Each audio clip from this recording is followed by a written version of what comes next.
Sa isang maliit na barangay na laging may videoke tuwing Sabado at may tambayan sa ilalim ng mangga, may apat na magkakaibigan na halos araw-araw magkasama. Si Edu, dating education student, hindi man natuloy maging teacher, siya ang pinakamahilig magpayo sa barkada.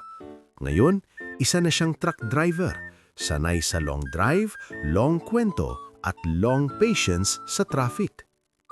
Si Edwin, kasalukuyang walang trabaho, pero siya ang pinaka-comedian sa grupo. Kahit siya ang walang kita, siya pa ang may pinakamalakas na tawa. Si Alvin, pinsan at halos kapatid ni Alan, isang caregiver. Siya ang pinaka-responsable, laging may baong biskwit, alkohol at payo. At si Alan, tahimik pero madiskarte. May maliit na sideline sa pag-aayos ng motor at minsan nagde-deliver ng kung ano-ano. Hindi madaldal, pero pag nagsalita, may laman. Apat na magkakaibigan. Walang milyon sa bulsa, pero milyon ang tawanan. Kabanata 1. Ang libreng kape. Isang hapon, tambay sila sa tindahan ni Aling Nena. "Edu, libre mo naman kami, kakagaling mo lang biyari," sabi ni Edwin. "Libre? Diesel palang umiiyak na wallet ko," sagot ni Edu. Sumingit si Alan. "Sige na, kape lang, hindi naman transmission." Tumawa si Alvin. "Ako na bahali sa biskwit, para sosyal." Sa simpleng kape na tig-5 piso, parang kompleto na ang araw nila. "Pre," sabi ni Alan, "balang araw, magkakashop din tayo." "Basta may aircon," sabi ni Edwin. "Aircon agad, electric fan muna," sagot ni Edu. Sabay-sabay silang tumawa. Ang simula ni Edwin. Isang gabi, medyo seryoso si Edwin. "Mga pre, gusto ko na talaga magtrabaho. Nakakahiya na." Tahimik sandali. Lumapit si Edu at tinapik siya sa balikat. "Hindi nakakahiyang magsimula ulit. Ang nakakahiya, yung susuko ka ng hindi sinusubukan." Sabi ni Alan, "Pre, tulungan kita sa shop, kahit helper muna." Si Alvin naman, "Basta magtiwala ka sa sarili mo, nandito lang kami." Walang drama, walang iyakan. Suporta lang. Unang kita. Makaraan ng ilang linggo, kasama na ni Alan si Edwin sa motor shop. Isang gabi, nagyaya si Edwin. "Mga pre, ako taya ngayon." Nagkatinginan ng tatlo. "Uy, may pera na!" sigaw ni Edu. Pares at soft drinks lang sa anto pero parang piyesta na. Habang kumakain, sabi ni Edwin, "Salamat mga pre. Kung wala kayo, baka tambay pa rin ako." Sumagot si Alvin, "Ganun talaga. Pag may tropa, hindi ka pababayaan." Si Edu naman, "At pag yumaman ka, huwag mo kaming kalimutan ha." "Libre ko kayong diesel," sagot ni Edwin. "Uy, mas mahal pa yun," sabi ni Alan. Tawanan ulit. Kabanata 4. Ang biglaang plano. Isang Sabado ng hapon, walang masyadong customer sa motor shop ni na Alan at Edwin. "Pre," sabi ni Edwin, "parang gusto kong magnegosyo balang araw." "Anong negosyo?" tanong ni Alan. "Yung hindi masyadong pagod pero malaki kita." "Ah, edi panaginip," sagot ni Alan sabay tawa. Dumating si Alvin, dala ang tinapay galing duty. "Mga pre, may idea ako," sabi niya. "Bakit hindi tayo mag-online selling ng motor parts? Si Alan sa supply, si Edu sa delivery, ako sa pag-asikaso ng orders, si Edwin sa page." Napatingin silang lahat kay Edwin. "Ako? Wala nga akong alam dun." "May alam ka," sabi ni Edu na kararating lang galing biyahe. "Magpatawa. Ikaw mag-live selling. Sigurado maraming manunood." "Live selling? Pre, baka magmukha akong clown." "Clown ka naman na," sagot ni Alan. Tawanan ulit.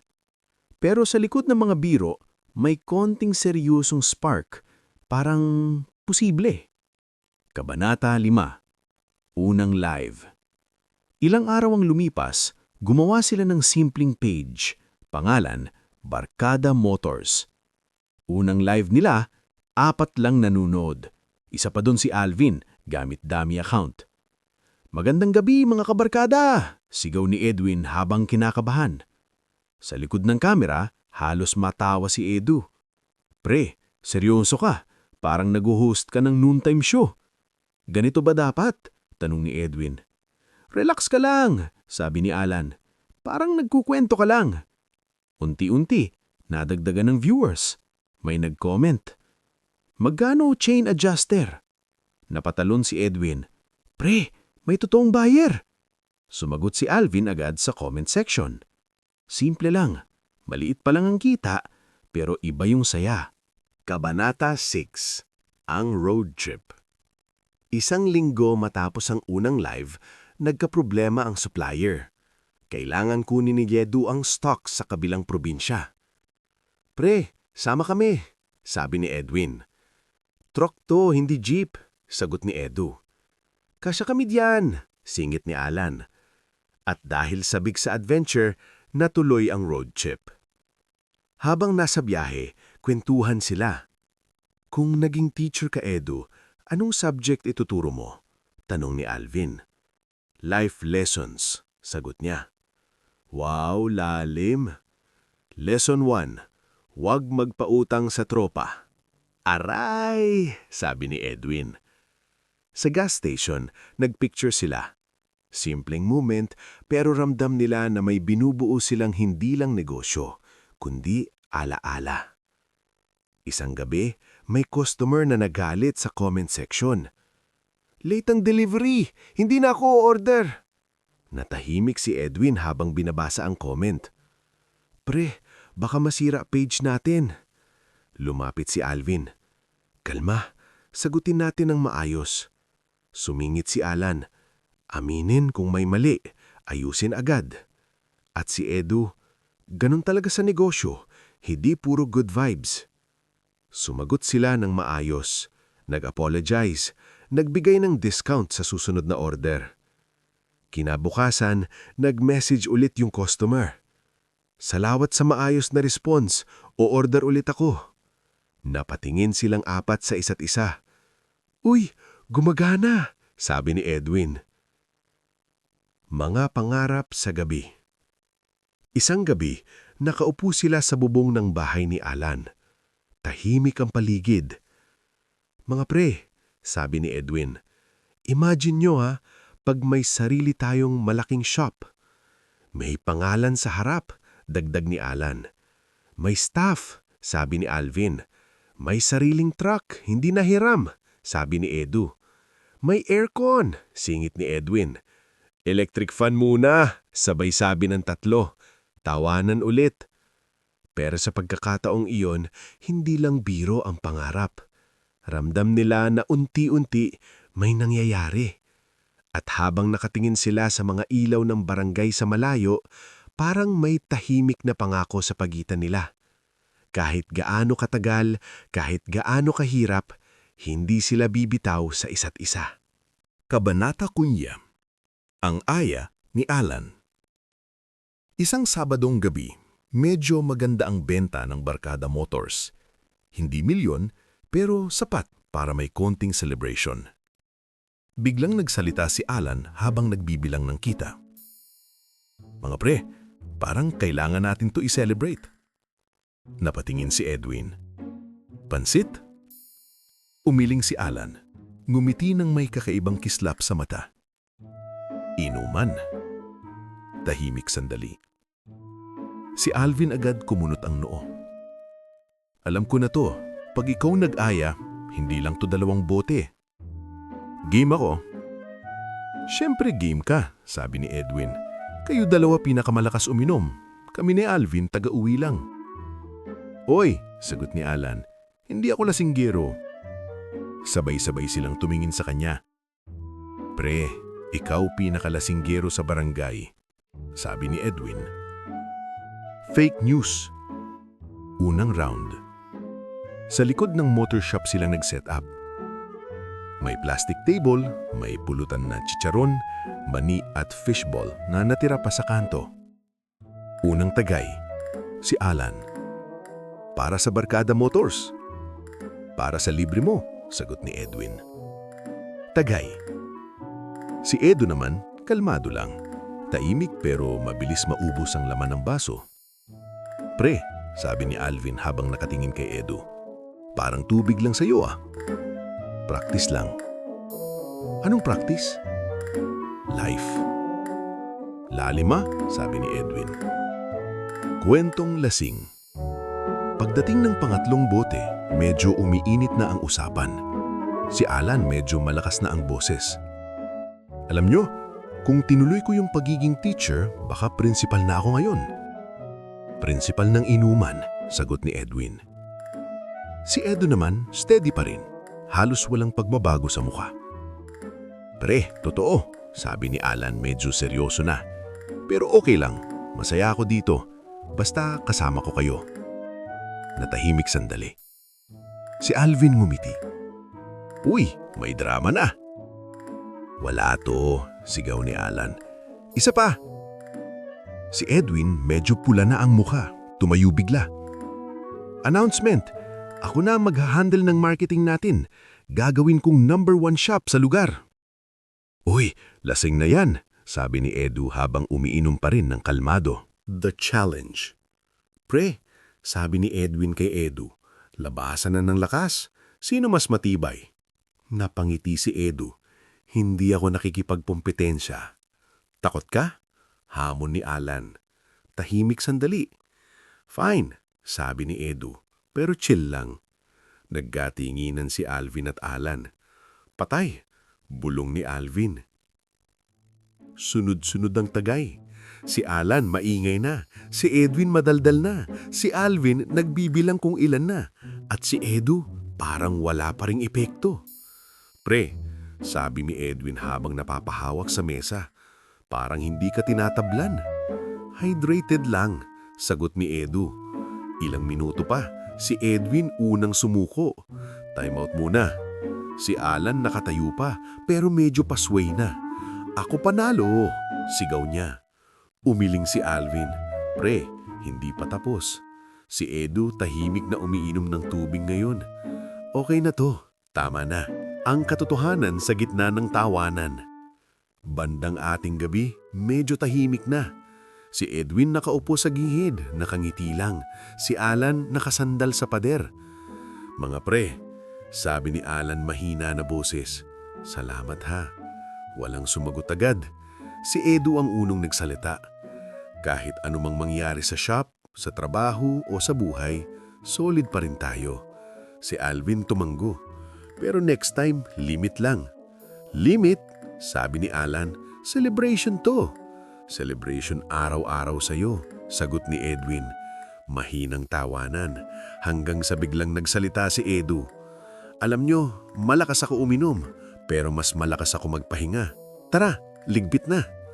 At sino maglilinis? Tanong ni Edwin. Sabay-sabay silang tumingin kay Alan. Host ka, sabi ni Alvin. Grabe kayo, sagot ni Alan habang nakangiti pa rin. At doon palang nagtatapos ang gabing iyon. Si Lola Tapin.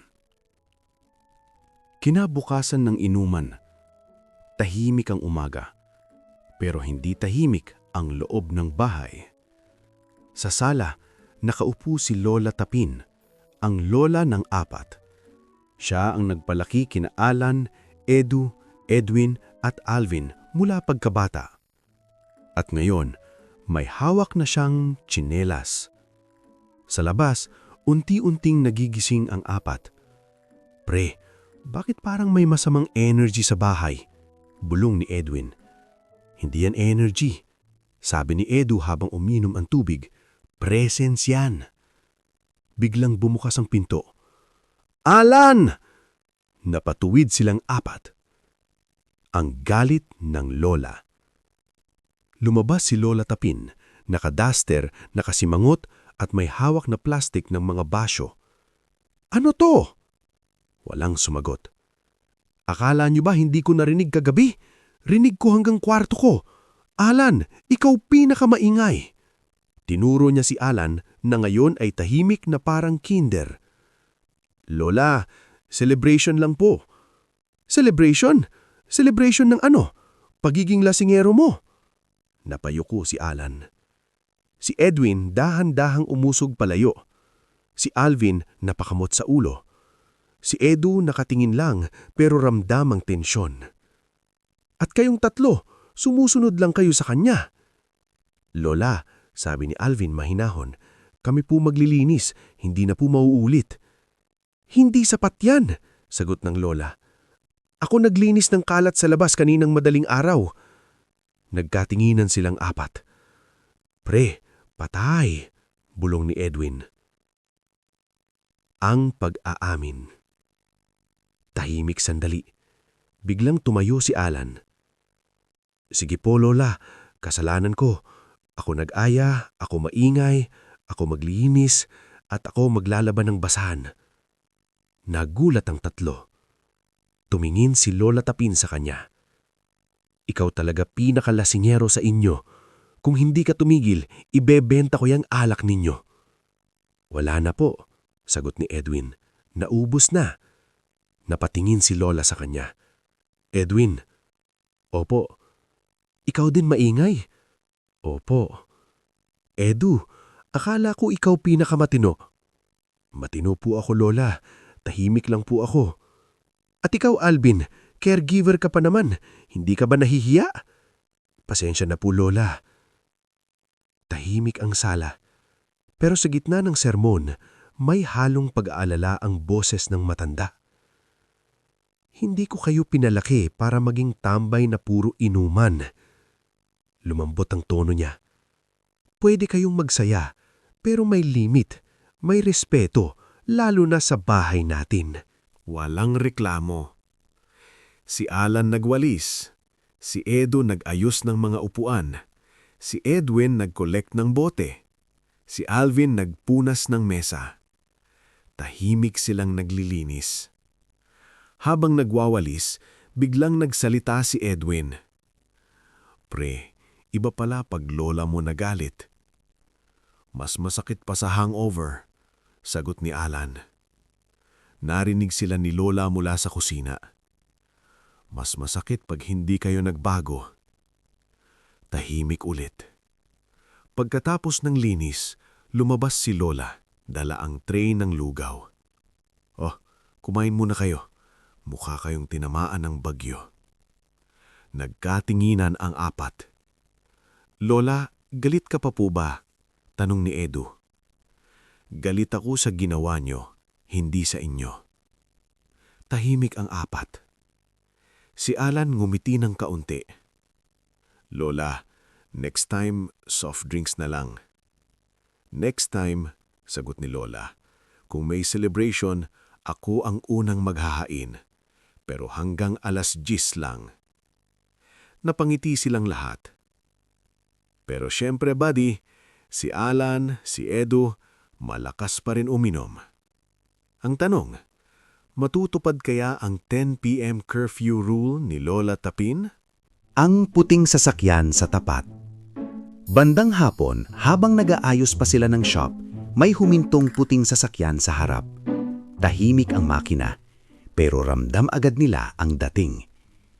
Pre, bulong ni Edwin, mukhang may bisita si Edu. Pagbukas ng pinto ng sasakyan, bumaba si Joy. Maayos ang bihis, diretso ang lakad. Hindi nakasigaw, pero halatang seryoso. Yan na, sabi ni Alan mahina.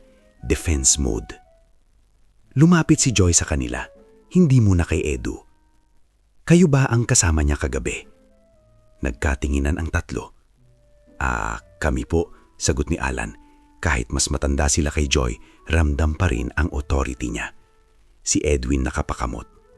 Celebration lang po. Celebration na hindi umuwi, sagot ni Joy diretso. Tahimik si Edu sa likod nila. Ang sermon kay Edu. Lumapit si Joy kay Edu. Hindi ka umuwi kagabi. Sorry, sagot ni Edu kalmado. Wala man lang text. Lobat. Lobat o busy? Ramdam ng tatlo na hindi ito simpleng tampo. Kami may kasalanan, singit ni Alan. Ako nag-aya. Oo, Ate Joy, dagdag ni Edwin, si Alan pinakamaingay pa. Tinapik ni Edu si Edwin sa braso. Huwag ka na magdagdag. Pero hindi pa tapos ang dalawa. Ate Joy, alam niyo po, si Edu pinakamatibay sa amin. Kami tulog na, siya gising pa, dagdag ni Alan na may konting ngiti. Napatingin si Joy kay Edu. Talaga. Umiling si Edu. Exaggerated. Si Alvin nakatayo lang sa gilid. Joy, pasensya na talaga. Nadala lang sa saya. Ang pambubuyo ng mga kwaya.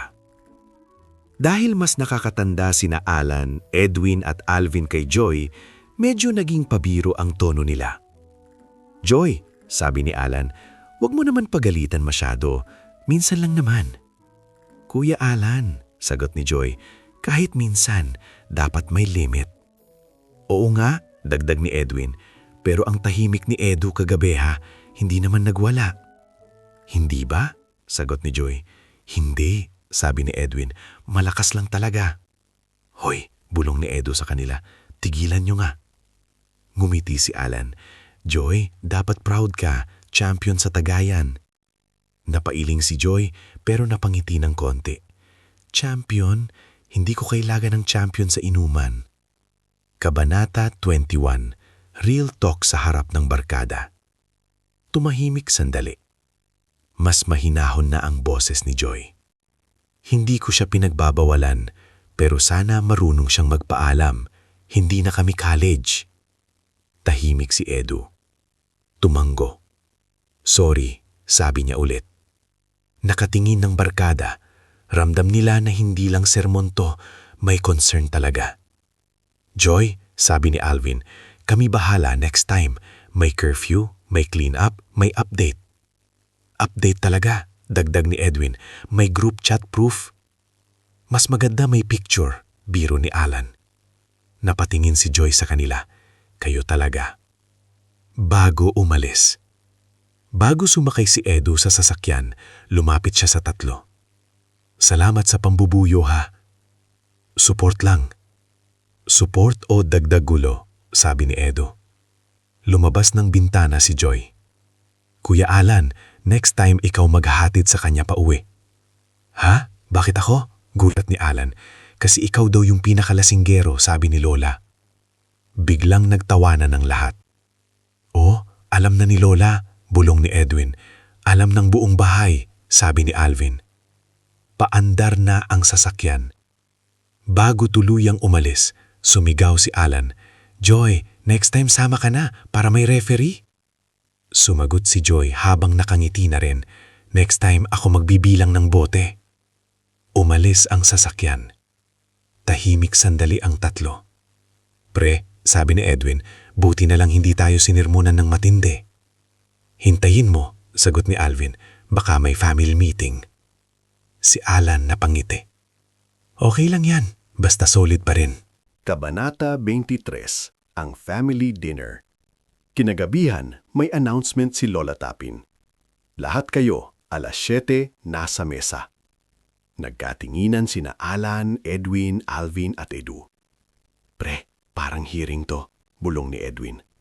Hindi to hearing, sagot ni Alan. Final judgment na to. Pagpasok nila sa dining area, kumpleto ang handa. May adobo, may sinigang, may pritong isda. At sa dulo ng mesa, magkatabi si Lola Tapin at Joy. Patay, mahinang sabi ni Edwin. Kabanata 24. Ang kampihan. Tahimik ang umpisa ng hapunan. Hanggang sa nagsalita si Lola. Joy, kwento mo nga sa kanila ano sabi mo kanina. Napalingon ang apat. Si Joy mahinahon. Sabi ko, hindi ko naman pinagbabawalan si Edu. Gusto ko lang may respeto sa oras at sa bahay. Tumango si Lola. Tama, hindi ko kayo pinalaki para maging irresponsable. Si Alan napayuko. Lola, minsan lang naman po eh. Minsan na naging umaga, sagot ni Lola. Si Edwin halos mabulunan sa kanin.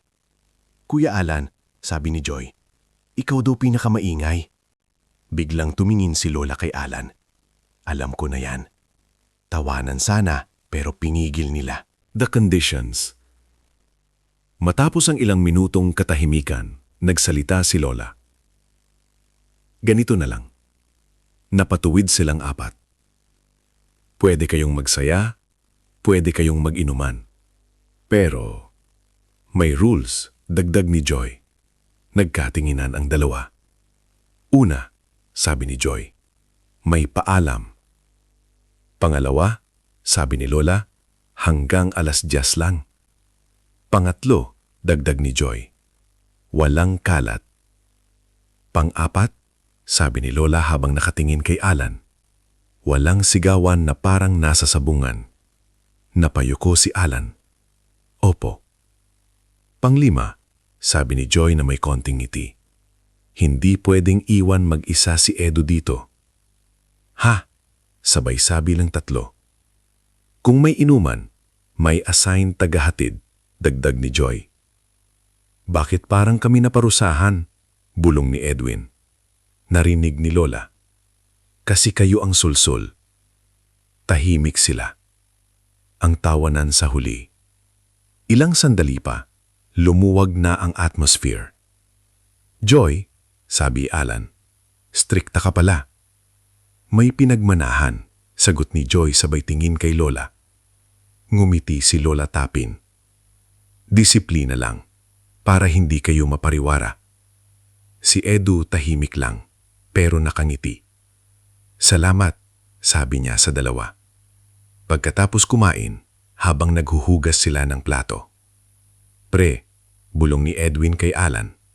Parang mas malakas pa sila kaysa sa atin. Team sila sagot ni Alan. Team bahay, dagdag ni Alvin. Mula sa sala, narinig nila si Lola. Linig ko kayo! Tawanan ulit. At habang nagkukwentuhan sila sa kusina, ramdam nila na kahit may sermon, kahit may rules, solid pa rin ang pamilya. Mas maingay man sila minsan, mas matigas ang ulo, pero may nagbabantay, may nagmamalasakit. At sa gabing iyon, hindi alak ang nagpasaya sa kanila, kundi ang katotohanang buo sila sa iisang mesa. Abangan ng susunod na kabanata. Pero, teka, magiging sunod kaya ang mga bagong rules? O may isang gabi na muling susubok sa 10 p.m. curfew? At paano kung may malaking event sa barkada na kailangan nilang ipagdiwang? Abangan ang susunod na kabanata. Hanggang sa susunod, salamat sa pakikinig. Ito ang sari-saring kwento ng pag-ibig, kilig, tawanan, madalas inuman. Hanggang sa susunod, pakipindot na rin pala ng like and subscribe kung okay lang naman. Salamat ulit!